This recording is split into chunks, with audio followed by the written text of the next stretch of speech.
Bismillahirrahmanirrahim. Assalamualaikum warahmatullahi wabarakatuh. Alhamdulillah wassalatu wassalamu ala Rasulillah wa ala alihi wa ashabihi wa mawala.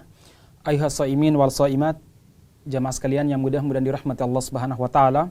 Alhamdulillah, segala puji bagi Allah Subhanahu wa taala yang telah menciptakan langit dan bumi dengan mudah, kemudian mengatur semuanya dengan adil.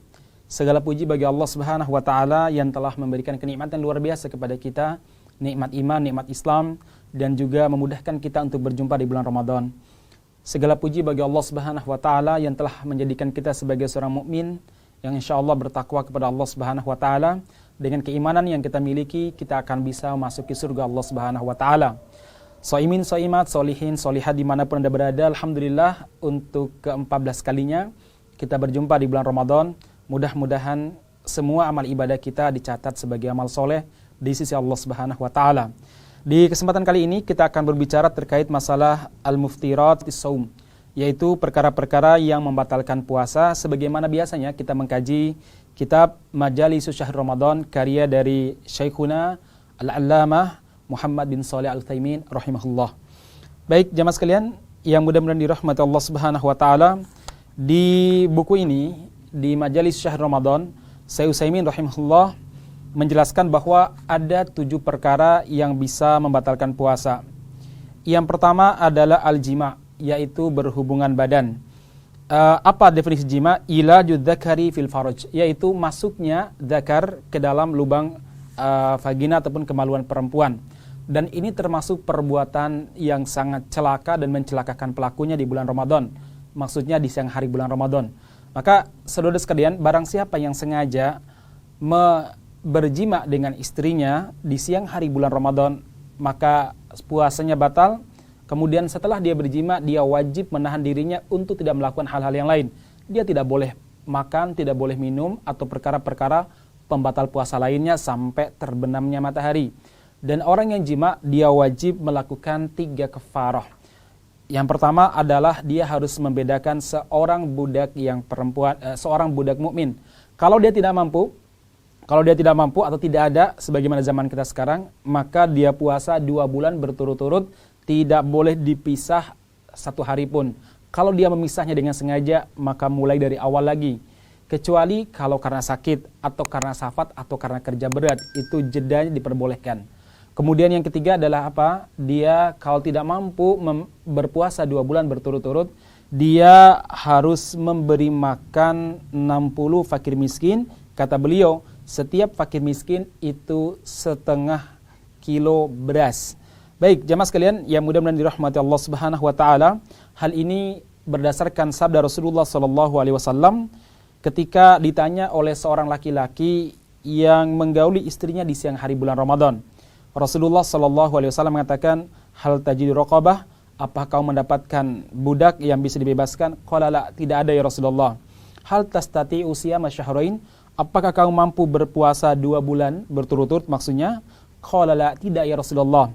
Qala fa'at'im sittina miskina, kalau begitu berikanlah makan 60 fakir miskin.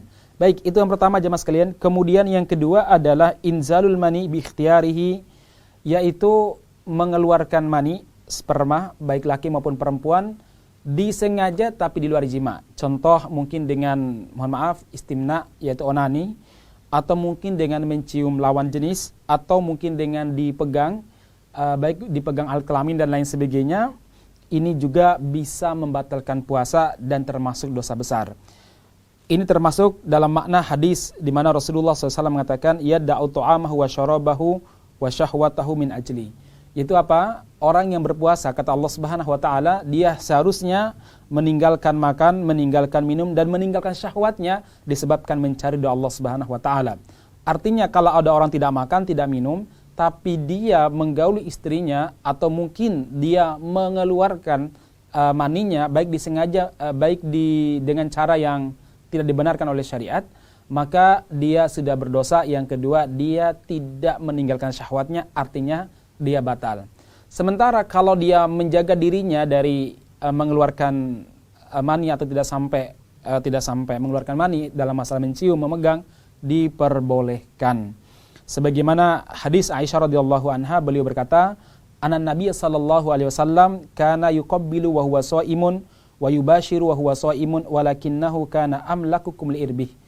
Rasulullah sallallahu alaihi wasallam itu mencium dan juga beliau memeluk dalam keadaan berpuasa. Tetapi Nabi Muhammad sallallahu alaihi wasallam, kata Ibunda Aisyah, adalah laki-laki yang paling mampu menahan syahwatnya dibandingkan kalian. Jamaah sekalian, juga ada salah seorang sahabat datang bertanya kepada Rasulullah sallallahu alaihi wasallam, "Ayuqabbilis shaimu ya Rasulullah, apakah boleh orang berpuasa itu mencium istrinya?" Nabi Muhammad sallallahu alaihi wasallam menunjuk kepada istrinya Ummu Salamah. "Salha," tanyakan dia. Maka Ummu Salamah memberitahu bahwa anna Nabiy sallallahu alaihi wasallam kana yasna'u dzalik. Nabi Muhammad sallallahu alaihi wasallam mencium istrinya di siang hari di saat puasa. Faqala Nabi sallallahu alaihi wasallam, kemudian setelah Ummu Salamah menjelaskan hal ini kepada sahabat yang bertanya ini yang bernama Umar bin Abi Salamah, kemudian Rasulullah SAW begini, "Ama wallahi, demi Allah, ini aku la atqakumullah, adalah orang yang paling bertakwa kepada Allah Subhanahu wa taala, wa akhsyakum lahu, dan aku adalah orang yang paling takut kepada Allah Subhanahu wa taala dibandingkan kalian." Artinya Nabi Muhammad melakukan demikian karena beliau mampu menahan dan mengendalikan nafsunya tidak liar. Sementara kalau seandainya kita mengkhawatirkan ketika kita mencium istri kita atau meluknya nanti menyebabkan, mohon maaf, turun ataupun keluar spermanya, maninya, ataupun bahkan sampai pada tingkatan berjima, maka itu diharamkan. Kemudian yang ketiga, al-aklu ausyarabu, makan dan minum dengan sengaja. Makan dan minum. Apa makan dan minum? Makan dan minum ini definisinya isalut ta'am ausyarabi ila jawfi min tariqil fami awil anfi ayyan kana na'unil ma'kuli awil masyrubi, yaitu memasukkan makanan ke dalam usus kita melalui alat pencernaan, yaitu mulut, kemudian hidung, apapun jenis makanannya. Nah, jemaah sekalian yang mudah-mudahan dirahmati Allah Subhanahu wa taala, oleh karena itu kita diharamkan dan ini sudah sangat jelas. Yang keempat adalah maka nabi ma'nil akli wasyarabi wa huwa syai'ani, yaitu bukan makan, bukan minum, tapi semakna dan fungsinya sama dengan makan dan minum. Ada dua. Yang pertama adalah hak nudami fis shaim, yaitu memberikan transfusi darah kepada orang yang berpuasa. Transfusi darah itu menyegarkan orang, membuat dia tambah kuat, maka itu membatalkan puasa. Kemudian yang kedua, al-ibru al-mugaddiyatu allati yuktafa biha anil akli wasyarab, yaitu infus yang berupa gizi. Jadi kalau infus berupa gizi itu membatalkan puasa kita. Kalau tidak gizi bagaimana? Nanti ditanyakan kepada para dokter apakah ini ada gizi apa tidak, ada air apa tidak. Kalau seandainya ada gizi dan ada zat cair yang bisa menguatkan badan kita, maka itu membatalkan puasa. Orang yang harus diinfus, kalau memang dia sakit, maka tidak perlu puasa. Kemudian yang kelima, ikhrajud dami bil hijamati, yaitu mengeluarkan darah dengan hijamah, itu dengan bekam. Sekali lagi, mengeluarkan darah dengan hijamah ataupun bekam. Adapun mengeluarkan darah mungkin dengan terluka atau mungkin karena cabut gigi, tidak membatalkan puasa. Rasulullah sallallahu alaihi wasallam bersabda dalam hadis riwayat Ahmad dan Abu Dawud, hadis ini adalah hadis sahih. Rasulullah mengatakan, aftara al-hajimu wal mahjumu. Sesungguhnya orang yang hajim, yaitu berbekam, wal mahjum, dan yang dibekam, itu puasanya telah batal. Baik, jemaah sekalian, kemudian yang keenam, at-taqayyu amdan, wa huwa ikhraju ma fi al-ma'idati min ta'amin aw syarabin an tariqil fammi, yaitu memuntahkan sesuatu dengan sengaja atau muntah dengan sengaja.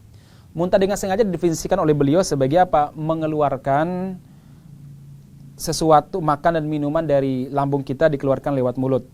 Nah, ini membatalkan puasa. Rasulullah SAW bersabda, man dara'ahul qai falaisa alaihi qada'un. Barang siapa yang tidak sengaja muntah, maka tidak perlu qada'. Wa man istasqa, tetapi barang siapa yang sengaja muntah, amdan, sengaja, falyaqdi, hendaklah dia qada'. Hadis diriwayatkan oleh Imam Hakim, Abu Dawud, demikian juga Imam Ahmad, dan disahihkan oleh Al-Hakim. Artinya kalau ada orang muntah dengan sengaja, baik dengan memasukkan jarinya ke dalam mulut, ataupun mencium sesuatu yang menyebabkan dia muntah, atau melihat sesuatu yang menyebabkan dia muntah dengan sengaja, maka itu akan menyebabkan puasanya batal. Berbeda kalau seandainya orang yang tidak sengaja untuk muntah. Contoh, ada orang naik mobil, tiba-tiba tercium bau yang tidak bisa dia hindari, dia muntah, maka itu tidak membatalkan puasa. Baik, dan yang terakhir teman-teman sekalian adalah khuruju damil haidi wan nifasi, yaitu keluarnya darah haid dan darah nifas. Ini sudah tidak perlu diperdebatkan lagi. Perempuan manapun yang keluar haidnya di siang hari bulan Ramadan walaupun 3 menit sebelum adzan maghrib, dia hari itu wajib qada sampai hari di mana dia haid. Ma'asyiral muslimin yang mudah-mudahan dirahmati Allah Subhanahu wa taala, ini perkara-perkara yang bisa membatalkan ibadah puasa kita. Dan mudah-mudahan Allah Subhanahu wa taala menjauhkan kita dari perkara-perkara yang bisa membatalkan ibadah puasa kita. Senantiasa kita berdoa kepada Allah, mudah-mudahan kita termasuk orang-orang yang melaksanakan puasa dengan mencari doa Allah Subhanahu wa taala, menjauhkan diri dari perkara-perkara yang diharamkan oleh Allah, apalagi yang membatalkan puasa atau perkara-perkara yang dimakruhkan oleh Allah dan Rasulnya, supaya ibadah kita diterima di sisi Allah Subhanahu wa taala. Mudah-mudahan Allah Subhanahu wa taala memberkahi setiap usaha kita. Barakallahu fikum ajmain. Kita akan berjumpa di episode berikutnya. Assalamualaikum warahmatullahi wabarakatuh.